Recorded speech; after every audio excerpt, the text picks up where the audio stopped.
Tudo bem, pessoal? Boa noite aí, tá? Então, a gente está iniciando esse vídeo aqui agora para a gente falar um pouquinho ali daquele pensamento, né, das ideologias aí, de parte dessas ideologias que permeavam ali a segunda metade do século XIX ali, tá? Bastante importante aí para a gente entender esse desfecho, né, que aconteceu ali naquele período em que a monarquia foi extinta, né, lá no final do século XIX já. Tá bom? Então vamos entender um pouquinho, né, o século XIX por conta dessas ideologias aí.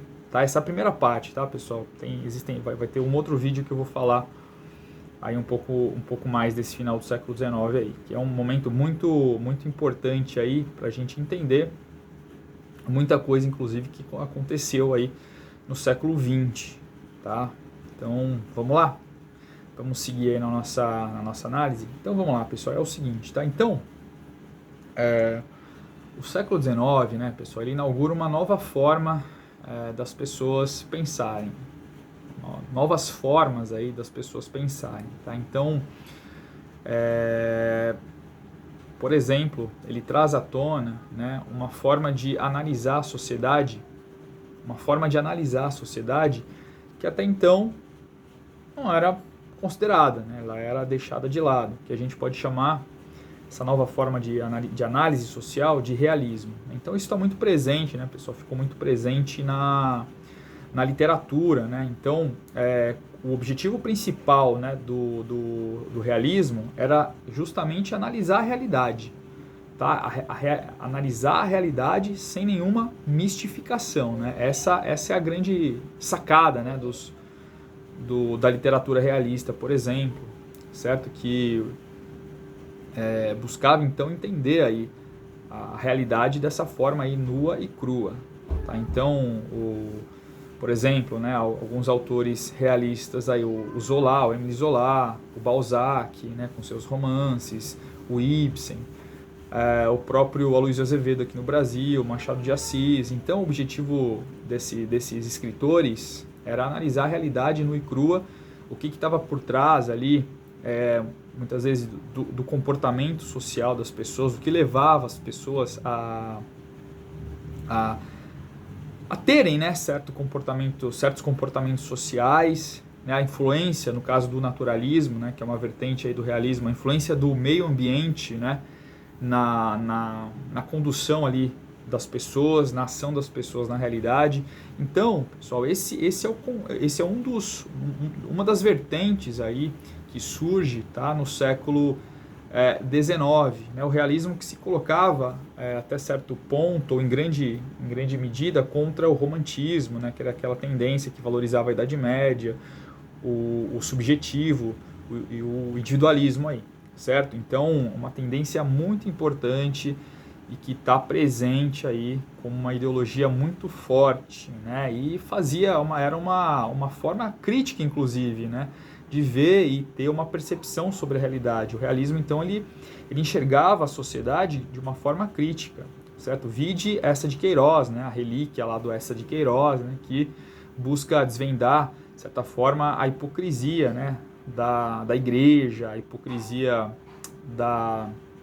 dos liberais, né, que estavam aí em voga, né, e na ordem do dia, tá? Então, o realismo é um ponto-chave, né, para gente entender o século XIX, certo, pessoal? Então, além do realismo e do naturalismo que a gente está vendo, eu vou falar do romantismo, tá, em um outro momento aí, certo, pessoal? Uma coisa bem interessante aí que eu vou falar também.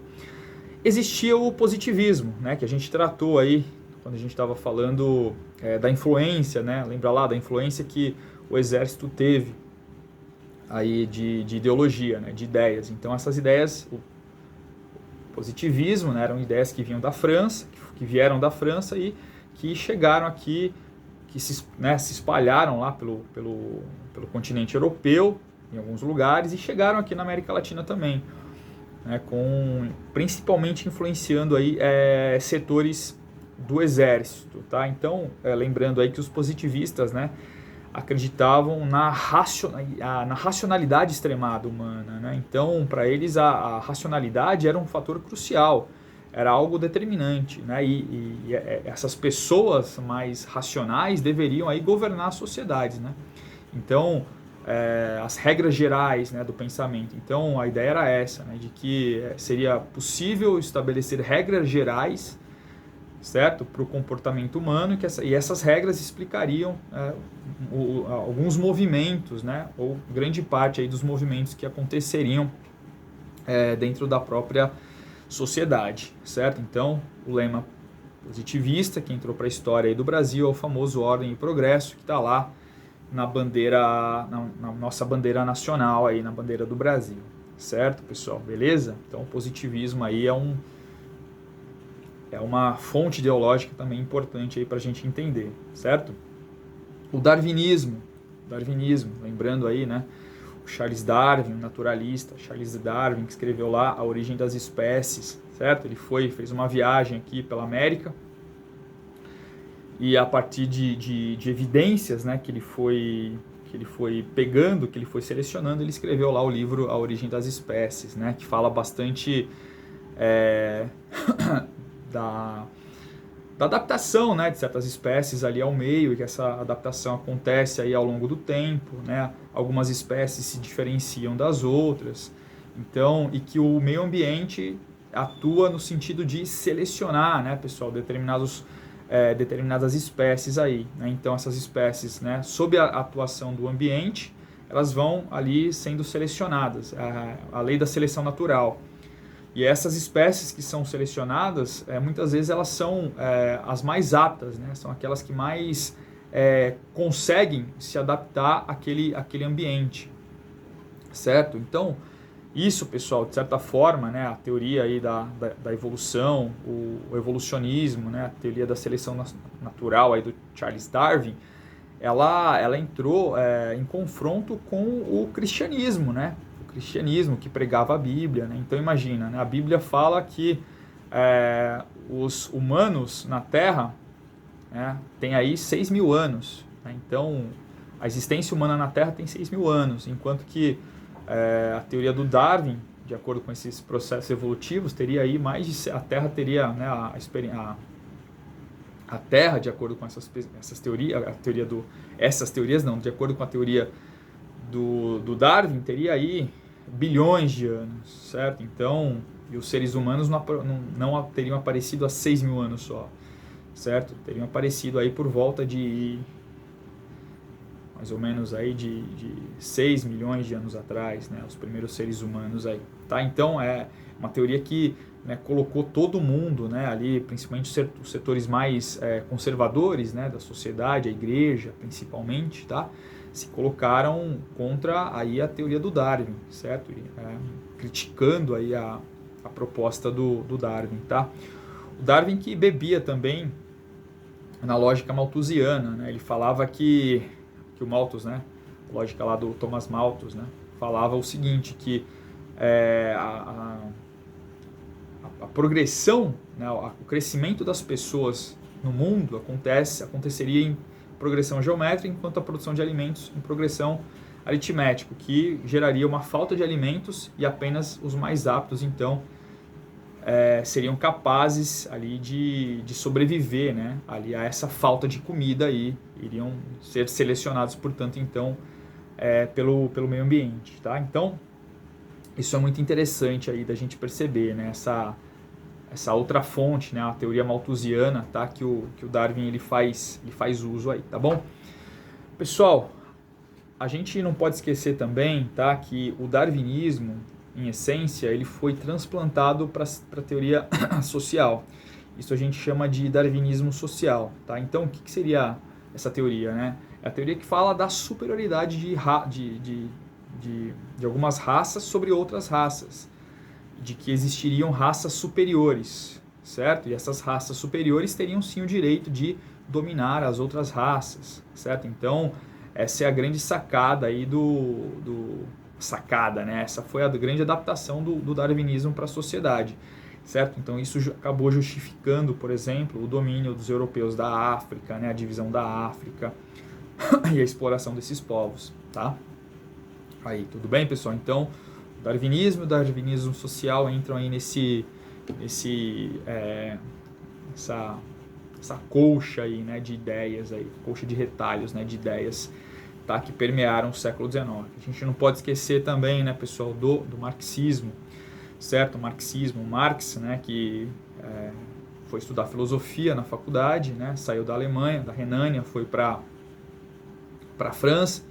Chegando na França, né, por conta das ideias que ele começou a divulgar e escrever, ele foi expulso da França e foi para a Inglaterra. E é lá na Inglaterra que ele escreveu, né, a obra máxima aí da vida dele, que é o Capital, certo? Então, o Capital foi aí a obra máxima do Marx, na qual ele tenta, né, ele busca explicar ali o que estava acontecendo naquele momento, né? O capitalismo e os seus meandros aí, o capitalismo e as suas formas de domínio, de exploração, como funcionava de fato o sistema capitalista. Está partindo, pessoal, sempre de uma base material, certo? Ele diferia um pouco lá do Hegel, que foi uma das grandes influências dele. Ele partia da base material. Ele falava que, o Marx, né, falava que as contradições materiais, humanas, levariam aí a um confronto, né? Isso teria marcado toda a história da sociedade, uma dialética aí, né? Um materialismo dialético, né? Essa é a ideia do Marx, tá? Então, os confrontos reais da vida real humana teriam marcado, então, todo o processo social, tá? E aí ele discute, né, alguns temas importantes, né? Como, por exemplo, ele fala que a religião é o ópio do povo, né? Então, a religião é uma muleta que as pessoas usam para não vivenciar de fato a realidade como deveria ser vivenciada, onde as pessoas seriam livres, né, para pensar, para se desenvolver, para exercer aí os seus talentos, tá? Então, e a base para ele é a superação do sistema capitalista. Então, as pessoas deveriam superar o sistema capitalista, tá? Então, essa é a base aí do Marx, certo? Trabalhando bastante com a noção de luta de classes, né? Existem os que dominam os meios de produção e aqueles que só têm para vender a força de trabalho, e isso geraria então um atrito, né, entre os que têm e os que não têm, certo? De forma que os que têm, a burguesia que ele chama, né, além de dominar os meios de produção, também teriam o controle do Estado, certo? Que funcionaria em prol desses próprios burgueses, tá? E da ideologia. Então, a burguesia produziria ideologia que muitas vezes iria e essa ideologia da burguesia muitas vezes iria criar obstáculos, né, de ideias, né, fazer com que as pessoas não enxergassem de fato o que estava acontecendo na realidade. Então é isso. Então, e por conta do trabalho, né, pessoal, em excesso dos trabalhadores, esses mesmos trabalhadores passariam por uma fase, por um período de alienação, né? Estariam alienados do entendimento do processo histórico, certo? E só com estariam alienados do processo histórico e seriam mais facilmente explorados, né? Então, o empresário ou a burguesia iria retirar facilmente a mais-valia do trabalhador, que seria o trabalho não pago, né, expropriado pelo burguês, tá? E somente com a consciência desses trabalhadores é que seria possível, então, na visão do Marx, de uma revolução social, uma revolução dos trabalhadores, tá? E só assim, então, o sistema capitalista, então, chegaria ao fim e seria instalado o comunismo, tá? O comunismo seria uma sociedade sem classes, né, sem propriedade privada, onde as pessoas onde os valores capitalistas seriam extintos, né? E as pessoas trabalhariam aí pelo desenvolvimento humano, intelectual e humano do coletivo de todos, tá? Então esse seria o regime comunista, certo? A crítica que é feita ao Marx, tá, é justamente a seguinte, pessoal. Algumas críticas, né, que são feitas ao Marx é a seguinte, tá? Tudo aquilo que o Marx falou, ou grande parte daquilo, não aconteceu de fato, né? Então, por exemplo, ele falava numa revolução proletária, numa revolução... Só vou ver um negócio aqui, tá, pessoal? A batata aqui esquentou, já volto com vocês aí, peraí. Pronto, pessoal, voltei aí, tá fazendo a batata ali, ela não estava pronta, tá? Eu fui ver, tá mexida para não queimar, tá bom? Então, voltamos aqui, pessoal. é batata frita, né? Aí nos moldes do capitalismo, batata frita com ketchup, tá? Então, enfim. Então, pessoal, as críticas que foram feitas aí ao Marx, aí, continuando, tá? Então, nossa, ficou na luz aqui, né? Apagar a luz, pera aí, pessoal, rapidinho, tá? Acendeu a luz, ficou ruim. Então, pessoal, voltando aqui, a crítica que é feita ao Marx, qual que é, né? Na verdade aí, é que o que ele pensou, muitas vezes, uma parte das ideias que ele teve, elas não se concretizaram na realidade. Tá? Então, por exemplo, ele falava da revolução proletária nos países centrais do capitalismo, tá? Porque chegaria um ponto na visão dele em que os capitalistas iam manter tudo na mão deles e os trabalhadores iam ficar sem nada. E aí ia acontecer uma revolução socialista nesses países aí, uma revolução socialista no qual os trabalhadores iam se insurgir com armas tal, e tomar o poder do Estado, aí, dos burgueses, né? E os meios de produção. Isso, na verdade, não aconteceu. Tá, pessoal? De fato não aconteceu. Por quê? Porque o capitalismo ele se transformou, né? Então, a gente vai ver que esse período é um período em que o Estado ele vai conceder algumas benesses, aí, alguns direitos para os trabalhadores, né? As classes sociais, né? Os grupos sociais eles vão cada vez mais se diferenciar. Então, vai existir uma burocracia, né, uma classe média extremamente forte. Estou falando da Inglaterra, tá, pessoal, que é para onde ele analisou, certo? E de fato não houve essa revolução socialista aí como ele previu, tá? Então, por conta dessa diferenciação social e muitos trabalhadores passaram aí a ter uma condição social de vida muito boa, certo? Então, não aconteceu, tá? E detalhe, né? Por exemplo, essa revolução ela vai acontecer não nos países centrais, como ele tinha falado que ia acontecer na Inglaterra, na França, na Alemanha, mas sim em países periféricos, como por exemplo na Rússia, né? Na Rússia, então que era um país pobre, né? Na época, certo? Na China também, que acontece lá na frente, um país pobre, em Cuba, um país agrário aí, certo, pessoal? Bastante agrário, então o papel dos camponeses aí nesses lugares foi importante, tá? Beleza? Então essa foi a grande sacada, né, do Marx nesse contexto, só que existem críticas aí a esse pensamento que ele desenvolveu, tá? O liberalismo também é uma fonte aí de inspiração da ideologia nesse momento. Só que detalhe, pessoal, o liberalismo que surge aí, né, nesse momento aí, a partir da segunda metade do século XVII, ou do século XIX, é um liberalismo diferente daquele que surgiu no século XIX ou no século XVII, um pouquinho antes. Tá? Esse liberalismo é um liberalismo que foi amplamente influenciado por algumas ideias do socialismo. Tá? Então, esse liberalismo que surge, ele tinha um novo formato. Tá? Então, ele era um liberalismo assim que acreditava, né? Aí eu estou falando do John Stuart Mill, estou falando do Thomas Hill Green, tá? Esses dois aí da Inglaterra, certo? Era um liberalismo que acreditava que o Estado, muitas vezes, né, eles mantinham a ideia de liberdade individual, das crenças individuais, de que o indivíduo prevalece, né, que as preocupações individuais deveriam prevalecer sobre as preocupações, por exemplo, do Estado ou coletivas. Né? O indivíduo deve nortear a sua vida. Então, a preocupação individual prevalece. Então, por isso que eles são chamados de liberais, tá, pessoal? Mas a proposta deles era uma proposta, sim, de que o Estado tinha certos deveres, sim, e deveria contribuir, por exemplo, para acabar com o trabalho infantil. Por exemplo, para dar garantia de instrução às massas, de manter uma certa liberdade, de incentivar uma certa igualdade para as mulheres. Olha só, abolir a escravidão. O Estado tinha que abolir a escravidão, isso era importantíssimo, tá? Então, esse liberalismo se preocupava com o fim da escravidão, nesse sentido também, não era só meramente uma questão econômica, tá? Tinha por trás,